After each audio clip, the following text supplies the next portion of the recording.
ಕನ್ನಡ ಮತ್ತು ಸಂಸ್ಕೃತಿ ಇಲಾಖೆ ಬೆಂಗಳೂರು ಹಾಗೂ ಚಿಣ್ಣರಲೋಕ ಮೌಖಿಕ ಕಲಾವಿದರು ಸೇವಾ ಟ್ರಸ್ಟ್ ಬಂಟ್ವಾಳದರ ಆಶ್ರಯದಲ್ಲಿ ಡಿಸೆಂಬರ್ 21 ರಿಂದ 30ರ ತನಕ ನಡೆಯುವ ಅದ್ದೂರಿ ಸಾಂಸ್ಕೃತಿಕ ಕಾರ್ಯಕ್ರಮ ಕರಾವಳಿ ಕಲೋತ್ಸವ ಆಮಂತ್ರಣ ಪತ್ರಿಕೆಯನ್ನ ಧರ್ಮಸ್ಥಳದ ಡಾಕ್ಟರ್ ಡಿ ವೀರೇಂದ್ರ ಹೆಗ್ಗಡೆ ಅವರು ಬಿಡುಗಡೆಗೊಳಿಸಿ ಶುಭ ಕೋರಿದರು.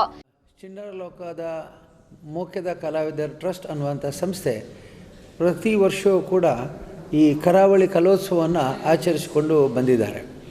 ನಿಜವಾಗಿ ನಮ್ಮ ಮಕ್ಕಳಿಗೆ ಮತ್ತು ಯುವಕರಿಗೆ ಪ್ರತಿಭೆಯ ಪ್ರದರ್ಶನಕ್ಕೆ ಅವಕಾಶಗಳು ಕಡಿಮೆ ಇದೆ. ಒಂದು ಶಾಲೆಗಳಲ್ಲಿ ಮಾಡ್ತಾರೆ ಅಥವಾ ಸಾರ್ವಜನಿಕವಾಗಿ ಯಾವುದೋ ಕಾರ್ಯಕ್ರಮಗಳಲ್ಲಿ ಮಾಡ್ತಾರೆ.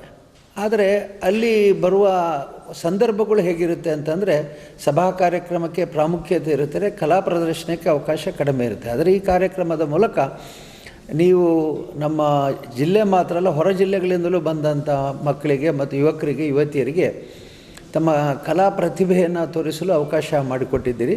ಇದು ತುಂಬ ಒಂದು ಒಳ್ಳೆಯ ಕಾರ್ಯಕ್ರಮ. ಈ ಕಾರ್ಯಕ್ರಮಕ್ಕೆ ನಾನು ಶ್ರೀ ಮಂಜುನಾಥ ಸ್ವಾಮಿ ಆಶೀರ್ವಾದವನ್ನು ಕೋರ್ತೇನೆ. ಇಲ್ಲಿ ಇಂದು ಕಾರ್ಯಕ್ರಮದಲ್ಲಿ ಯಾರ್ಯಾರು ಬಂದಿದ್ದೀರೋ ನೀವು ಸತತವಾಗಿ 7 ದಿವಸಗಳ ಕಾಲ ಈ ಕಾರ್ಯಕ್ರಮದಲ್ಲಿ ಭಾಗವಹಿಸಿ ನೋಡಿ ಆನಂದಿಸಿ ಎಲ್ಲ ಕಲಾವಿದರನ್ನು ಪ್ರೋತ್ಸಾಹಿಸಿ ಮತ್ತು ನಿಮ್ಮ ಮನೆಯ ಮಕ್ಕಳಿಗೆ ಕೂಡ ಮುಂದೆ ಕಲೆಗೆ ಅವಕಾಶ ಮಾಡಿಕೊಡಿ. ಈ ಸಂದರ್ಭದಲ್ಲಿ ಚಿಣ್ಣರಲೋಕ ಸೇವಾ ಟ್ರಸ್ಟ್ನ ಸ್ಥಾಪಕ ಹಾಗೂ ಸಂಚಾಲಕರಾದ ಮೋಹನ್ದಾಸ್ ಕೊಠಾರಿ, ಸೀತಾರಾಮ್ ಶೆಟ್ಟಿ, ಮಧುಸೂದನ್ ಶೆಣೆ, ಸೇಸಪ್ಪ ಮೂಲ್ಯ, ಶಿವಪ್ರಸಾದ್ ಕೊಠಾರಿ, ಪರಮೇಶ್ವರ ಮೂಲ್ಯ ಹಾಗೂ ಇನ್ನಿತರು ಈ ಸಂದರ್ಭ ಉಪಸ್ಥಿತರಿದ್ದರು.